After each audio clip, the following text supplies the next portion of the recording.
যুক্তরাষ্ট্রের president Donald ট্রাম্পের সঙ্গে নাটকীয়ভাবে সম্পর্ক ছিন্ন করার কয়েক সপ্তাহ যেতে না যেতেই এবার নতুন চমক নিয়ে হাজির হয়েছেন বিশ্বের শীর্ষ ধনী ব্যক্তি ও ব্যবসায়ী ইলন মাস্ক। যুক্তরাষ্ট্রের নতুন একটি রাজনৈতিক দল গঠন করার ঘোষণা দিয়েছেন টেসলা ও স্পেসএক্সের মালিক ইলন মাস্ক। কয়েক সপ্তাহ আগেও মাস্ক ছিলেন ট্রাম্পের ঘনিষ্ঠ সমর্থক। গত বছর নির্বাচনী সমাবেশে একসঙ্গে নেচেছেন। এমনকি মাস্ক তার 4 বছরের ছেলেকে ট্রাম্পের সঙ্গে হোয়াইট হাউসে দেখা করতেও নিয়ে যান। মাস্ক ছিলেন ট্রাম্পের অন্যতম আর্থিক সহায়তাকারী।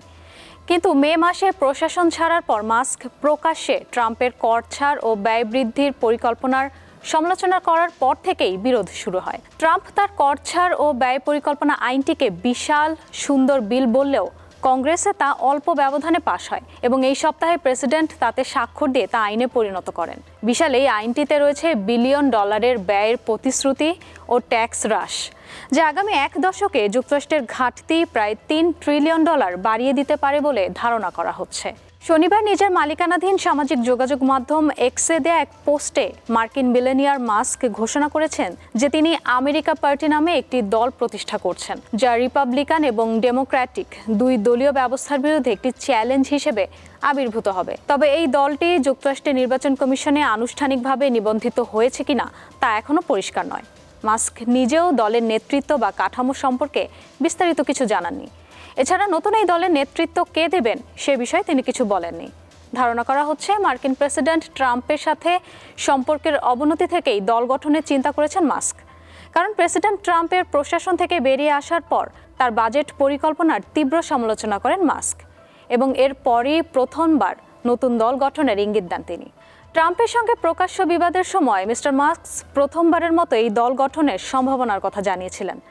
এই কারণে তিনি ট্রাম্প প্রশাসন ছেড়ে দেন এবং সাবেক মিত্রের সঙ্গে তীব্র বাকবিতণ্ডায় জড়িয়ে পড়েন। এই বিতর্কের সময় মাস্ক এক্সকে একটি জরিপও চালিয়েছিলেন, যেখানে এক্স অনুসারীদের কাছে তিনি প্রশ্ন করেছিলেন যে যুক্তরাষ্ট্রে নতুন একটি রাজনৈতিক দল থাকা উচিত কিনা। দল ঘোষণার একদিন আগে শুক্রবার এক্সে জরিপটি চালিয়েছিলেন মাস্ক। ওই জরিপে মাস্ক অনুসারীদের কাছে জানতে চেয়েছিলেন যে দুই দল অর্থাৎ রিপাবলিকান পার্টি ও ডেমোক্রেটিক পার্টি থেকে তারা স্বাধীনতা চান কিনা, কারণ প্রায় 2 শতাব্দী ধরে যুক্তরাষ্ট্রের রাজনীতিতে আধিপত্য ধরে রেখেছে এই দল দুটি। জরিপে 12 লাখের বেশি ব্যবহারকারী তাদের মতামত দিয়েছিলেন। ফল সম্পর্কে বিস্তারিত কিছু না জানালেও এক্সে নিজের একটি পরিকল্পনার কথা তুলে ধরেছেন মাস্ক।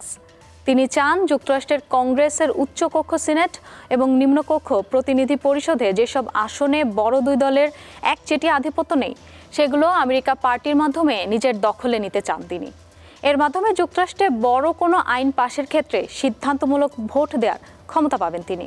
এসকে মাস্ক আরও লিখেছেন, আইন পাশে সিদ্ধান্তমূলক ভোট দেওয়ার যে পরিকল্পনা তিনি করেছেন তা বাস্তবায়ন করতে সিনেটে 2-3টি আসন ও প্রতিনিধি পরিষদে 8-10টি আসন দখলের দিকে মনোযোগ দিতে হবে তাদের। তবে যুক্তরাষ্ট্রের রাজনীতিতে ঐতিহ্যবাহী 2 দলীয় ব্যবস্থার বাইরে অনেক পরিচিত উঁচুমানের রাজনৈতিক ব্যক্তিত্ব থাকলেও তাদের পক্ষে কিন্তু জাতীয়ভাবে যথেষ্ট শক্তিশালী জনসমর্থন পাওয়া এবং নির্বাচনে বাস্তব চ্যালেঞ্জ তৈরি করা বেশ কঠিন। তবে ইলন মাস্কের নতুন রাজনৈতিক দল গঠনের পরিকল্পনা ভালোভাবে নিচ্ছে না রিপাবলিকানরা। মাস্কের দল গঠনের তীব্র সমালোচনা করেছেন মার্কিন প্রেসিডেন্ট ডোনাল্ড ট্রাম্প। তিনি রোববার মাস্কের তৃতীয় কোনো রাজনৈতিক দল গড়া একেবারেই হাস্যকর বলে মন্তব্য করেছেন। ট্রাম্পের মতে এখন পর্যন্ত যুক্তরাষ্ট্রে দ্বিদলীয় রাজনীতিই চলে আসছে, আর তার মনে হয় তৃতীয় কোনো দল তৈরি করলে তা শুধু বিভ্রান্তিই বাড়াবে।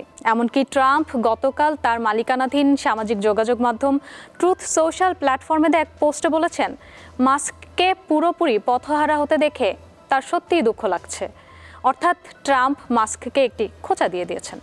উল্টো ট্রাম্পও পাল্টা হুমকি দিয়ে বলেছেন মাস্কের টেসলা ও স্পেসএক্স কোম্পানিগুলোকে দেয়া সরকারি ভর্তুকি বন্ধ করে দেওয়া হবে। ট্রাম্প ছাড়াও ইলন মাস্ককে রাজনীতি থেকে দূরে রাখার পরামর্শ দিয়েছেন মার্কিন অর্থমন্ত্রী স্কট বেসেন্ট।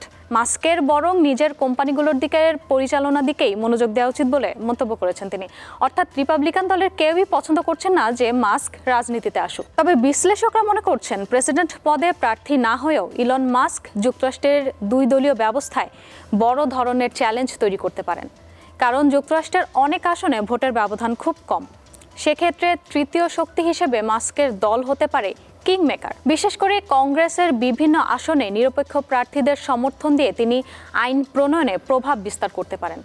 আর এটাই ট্রাম্পের কপালে চিন্তার ভাঁজ ফেলে দিয়েছে। এছাড়াও মাস্কের সামাজিক যোগাযোগ মাধ্যম ভিত্তিক জনপ্রিয়তাকে কাজে লাগিয়ে জাতীয় রাজনৈতিক বিতর্কের গতিপথ প্রভাবিত করতে পারেন বলেও মনে করছেন পর্যবেক্ষকরা। এর ফলে প্রেসিডেন্ট না হয়েও তিনি যুক্তরাষ্ট্রের রাজনীতিতে এক গুরুত্বপূর্ণ খেলোয়াড় হিসেবে আবির্ভূত হতে পারেন।